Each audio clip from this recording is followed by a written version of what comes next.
No matter from which direction the traveller to Banchory comes, it is likely that the first indication of nearing his destination will be provided by the appearance of Scolty Tower.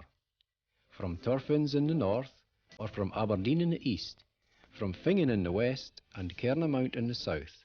For 150 years, the monument has signalled home to the people of Banchory and beckoned a visitor to Royal Deeside.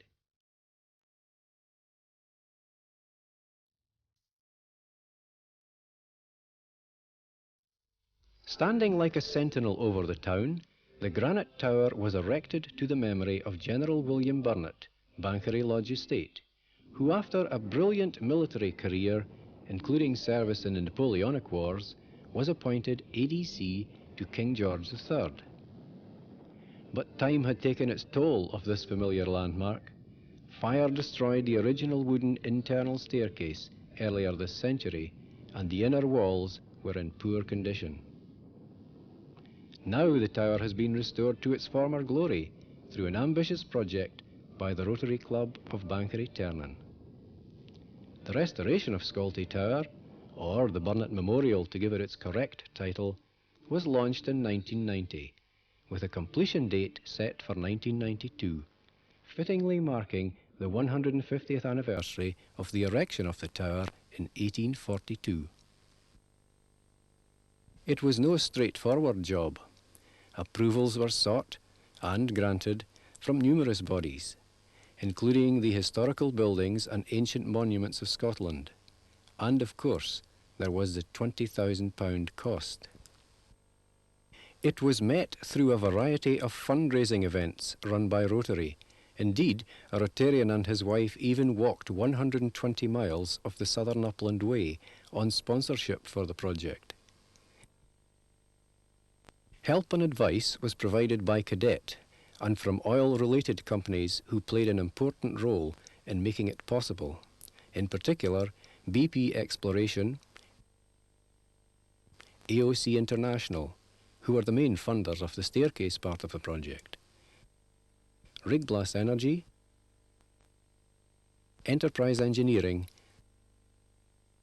and Bond Helicopters. The men involved were more accustomed to building and installing giant oil platforms in the North Sea, but Scolty provided a different kind of challenge to their know-how. Combining skills and modern technology, Enterprise Engineering produced a metal spiral staircase weighing 3 tons, but rather than build it piece by piece inside the tower, they decided to fabricate the staircase in one section, then lower it into place from the top of the tower using a helicopter. The weight of the staircase was very close to the lifting capacity of the helicopter. This required fine levels of engineering and measurement, and the survey for the staircase makers, Enterprise Engineering, was carried out by Thistle Engineering Services and Rigglass Energy. Using the techniques and equipment of the mountaineer, now commonly used on offshore installations, the surveyors took their fine measurements on both the outside and inside of the tower.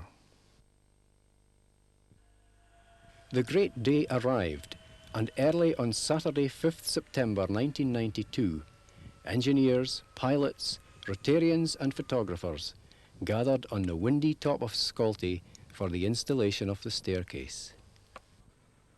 The 50-foot-long structure, weighing over 3 tons, was transported by road to Arden Hall, home of Nancy Ferguson, and close to the base of the hill.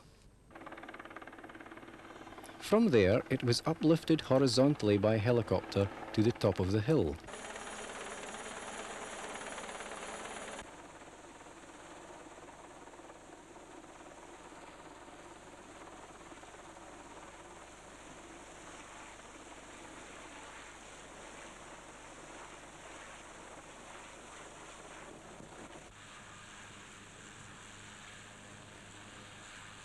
The wire ropes were then hitched to the top end of the staircase, and it was lifted vertically and positioned over the top of the tower.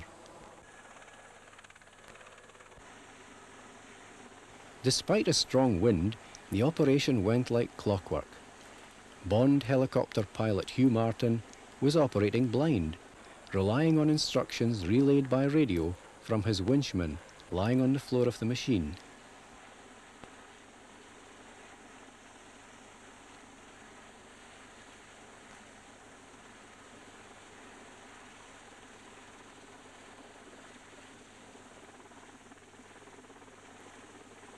BP Exploration's Jack Garvin directed operations on the ground, liaising with the aircraft by radio.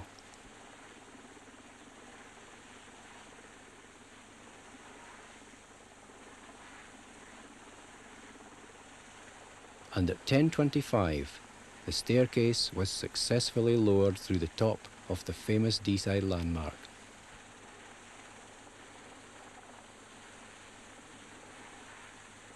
Only then could Jack Garvin and Rotary Scolty project convener Bill Stewart begin to relax.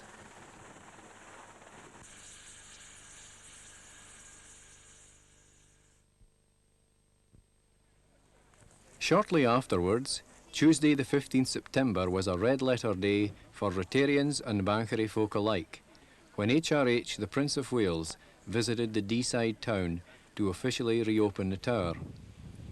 Over 100 people made their way to Scolty's summit on an extremely windy but sunny afternoon to mark the occasion and to meet the Prince of Wales.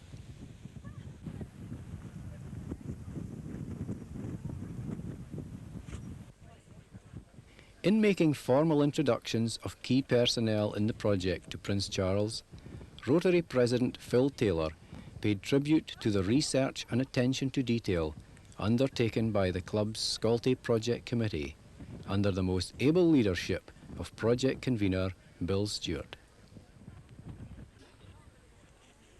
President Phil also thanked most sincerely all those who had contributed to the project, including local schools and youth groups, local businesses, and in particular the club's gratitude to the oil-related firms in Aberdeen who had so generously gifted and spectacularly delivered the new spiral staircase by helicopter.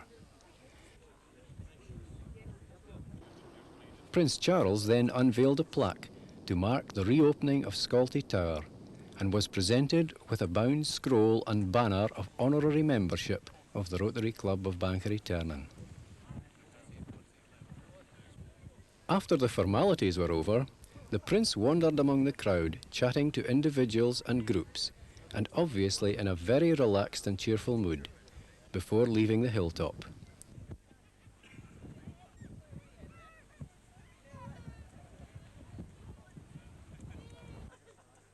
The rest of the official party retired to Banchory Lodge Hotel, formerly the home of General Burnett, for a celebration buffet courtesy of Dougal and Margaret Jaffrey, the current owners of the hotel.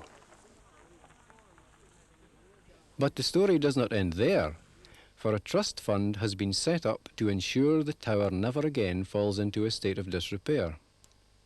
The restoration has included a viewing platform where visitors climbing the tower are rewarded with a panoramic view of the countryside. Bronze indicators mounted on granite plinths help identify the surrounding hills and landmarks. The restoration has been a tribute to the many individuals, organisations and companies who made it possible, and as a result, generations of visitors and local Banchorians can look forward with confidence to a close association with their favourite landmark, Banchory's Scolty Tower, well into the 21st century.